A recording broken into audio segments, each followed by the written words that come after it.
Second hour begins. We talked to Mike Leach earlier. We have Shane Beamer on now, and you heard the clip a minute ago when a year ago Shane Beamer showed up in Hoover. We were happy to see him, but nobody much cared about the Gamecocks. They do now, Coach. They do. It's been a good year one. Proud of what we did last year. It's great to be back here at SEC Media Days for year two. And like I said up there on the main stage earlier, last year there wasn't a lot of talk about South Carolina football as a team, as the individuals we have on the program.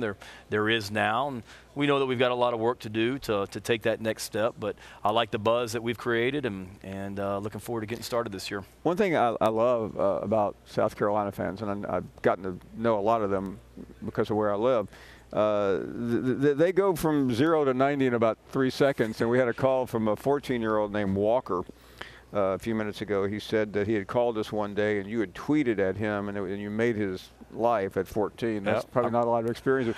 But he said, hey, everybody's wrong about Georgia. South Carolina's the team to beat this year. Well, I like the way Walker thinks. We got a lot of work to do, and I remember Walker calling in that day. Walker is very knowledgeable and informed about our program. But you like those expectations for sure, and a lot of people have high hopes for us this upcoming season, and that's great, but we got to worry about what we can control, and that's trying to get a little bit better as a team each and every day. And we understand the challenge that we have. We understand the league that we play in.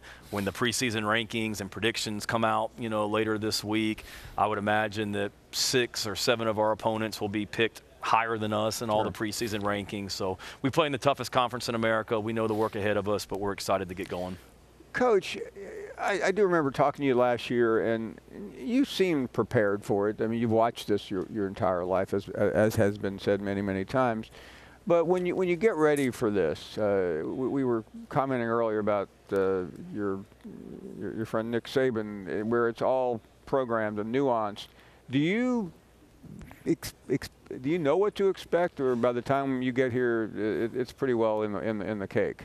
Yeah, I wouldn't say it's ever in the cake. You always understand there's unexpected, things that take place in this job. But, for me, when I came here last year, I knew there was a message that I wanted to convey to our fan base and about our program, and it's no different this year as well. And I love talking South Carolina football, and I'm a fan of college football. I'm a fan of the SEC, and my wife used to work in media relations at Mississippi State, and I can remember I was coaching at Mississippi State, and the SEC Media Days were in Hoover.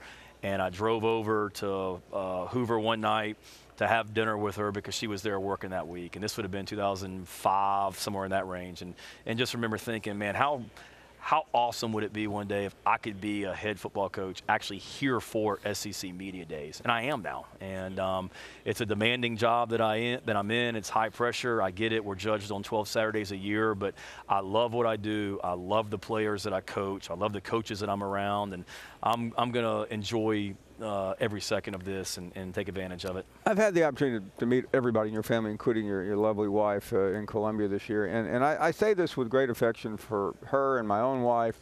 But I kind of view my wife, she has a specialty, and while she may give me media advice, I'm probably not listening to it. So when it comes to your wife, who is an expert, how does that work?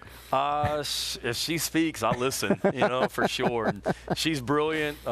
She's amazing, my best friend, and very protective and supportive of me, and she doesn't say things that aren't well thought out. So if she has a thought, or any of our 3 children, I certainly listen, and fortunate to have them. I wonder about that because, and I say this, and your dad can relate to it, and your mom, but there was a time when someone in my old business, the sports writing world, would say something about a coach, and it wasn't the coach you had to worry about. It was the coach's wife. Yeah. And I've had a few call me up and chew me out worse than any Nick Saban chewing.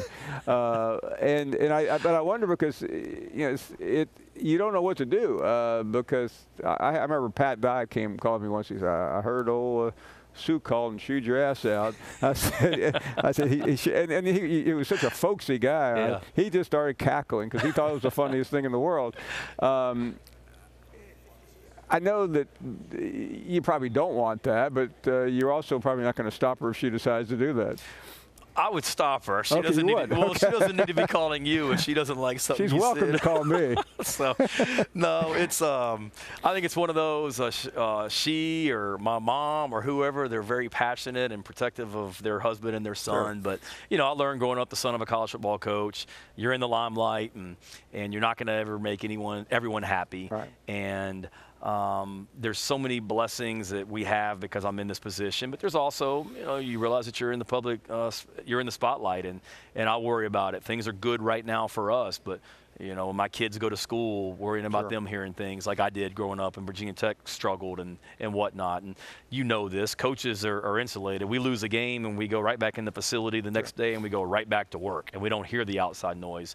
It's your families that you worry about, but that's part of it, and it's great life lessons and teaching moments that I'm able to use for my children as well. Obviously, it didn't dissuade you from going in, but I mean, do you remember a specific moment when it was tough and it was hard to deal with? Yeah, and you're right. I mean, it was awesome growing up the son of a college football coach, and there's so many amazing moments that I got to experience as the son of the Murray State and then Virginia Tech football coach that I wouldn't have traded for anything. But, certainly the day I got my driver's license and turned 16 years old, I can remember this was when Virginia Tech was not Virginia Tech the way it ended up being.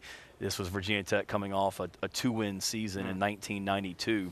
And I go in to get my driver's license at the DMV in March of 1993. And I'm so excited to get this driver's license, and I can still see the guy to this day. I reach over the counter to get my driver's license, and he holds on to the license, and he says, if you want to keep this thing, you tell your dad he better win some football games around here. Goodness. And, it is what it is. People have a right to say what they want, but it's something that I went through, and we didn't have a lot of moments like that at all. Like I said, I wouldn't have traded being his son and being growing up around Virginia Tech football for anything. Thanks for watching ESPN on YouTube. For live streaming, sports, and premium content, subscribe to ESPN+.